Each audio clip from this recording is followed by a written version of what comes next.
We all have them, right? Those old photos, those grainy home movies, precious memories that are kind of trapped in the low-res tech of the past. Well, today we're going to dive into a really powerful AI tool that's built to bring all that media and those memories back to life in like stunning detail. Just think about it. That shaky, pixelated video from a wedding back in 2005, or that faded black and white picture of your grandparents. What if you could just sharpen the focus, inject vibrant color, and smooth out all the choppy motion? That's exactly the promise of AI restoration, and believe me, it's way more accessible than you'd think. And the transformation? It's honestly incredible. We're talking about taking media that is grainy and choppy and giving it a massive upgrade. Think sharp 4K resolution, full beautiful color, and running at a buttery smooth 60 frames per second. It's like you're taking a leap right from the past straight into the future of high definition. So this whole technology thing really grabbed the world's attention with just one single viral project. It showed everyone what was suddenly possible with a piece of film that was over 100 years old. Okay, so the founder of this company, Neural.Love, a guy named Denis Shiryaev, he took this iconic century-old film and just ran it through his AI. And the result? It was absolutely stunning. A piece of history suddenly looked like it had been shot yesterday. I mean, it was the ultimate before and after demo, and it totally put this AI on the map. But that viral demo was really just the beginning. So what kind of tools are actually under the hood here? What's making all this magic happen? Let's take a look. The video tools are without a doubt the main event here. You can upscale your stuff to 4K, automatically add color, and even restore and sharpen faces. But that frame rate boost, that's something special. The best way to think about it is like having an AI animator who meticulously draws all the missing frames in between the original ones. It's what turns that choppy old film into unbelievably smooth motion.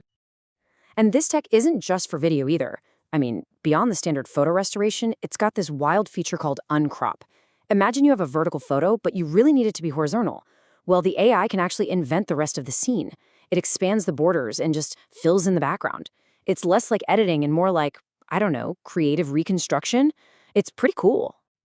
Now, all of this might sound super complex, but honestly, the real power of this platform is just how simple it is. So let's walk through how you can actually use it yourself. It's a really straightforward 5-step process, and you do it all right in your web browser. You just pick your tool, upload your file, maybe tweak a few settings, and hit go. And the best part? It's all cloud-based. All the heavy lifting, all the intense processing, it happens on their servers. So you don't need a supercomputer to do this stuff. You can even generate a free preview to see if you like the results before you commit. Of course, all that server power isn't free. So let's get into the practical side of things, shall we? The pricing.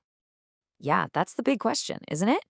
AI video enhancement is a computationally expensive process, so it's priced a bit differently than, say, a simple image generator. Let's look at the options.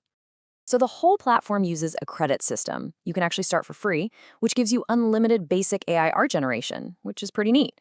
But for the restoration tools, you've got two main choices: a monthly subscription, which is around $30 for 300 credits, or a pay-as-you-go option. With that one, you buy the same 300 credits for about $57. But the big difference is they never expire.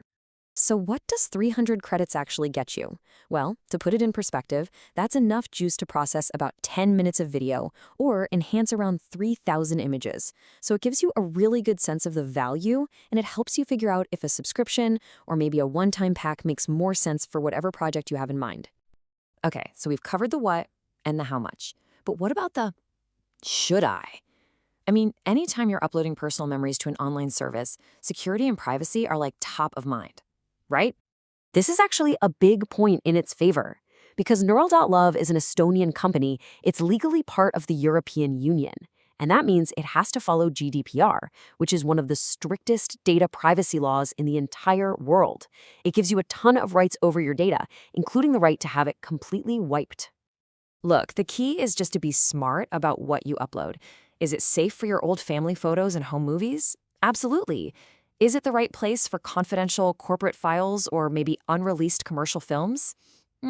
Probably not. A good rule of thumb is if a leak of that file would cause you serious harm, just keep it off any public cloud platform. Period. One more quick note. This one's on quality. When you boost the frame rate, the AI is essentially guessing what those in-between frames should look like. And sometimes, especially with stuff that's moving really fast, its guesses can look a little strange. You might see a warping effect. These are called artifacts. It's not a bug or a virus or anything. It's just a known limitation of the technology, something to be aware of.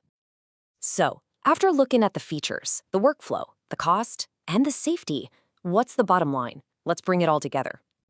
On the plus side, the video upscaling and colorization results are genuinely incredible, and the interface is just super simple to use.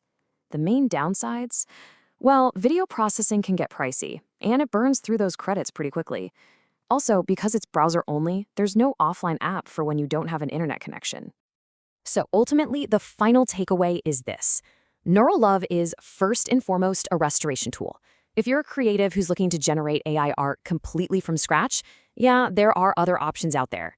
But if you have cherished old memories that you want to preserve and modernize, this is one of the best and easiest tools out there to get it done. And that kind of leaves us with a fascinating final question, doesn't it? As this technology gets better and better, allowing us to perfectly restore, colorize, and maybe even alter our past, how does that change our relationship with memory?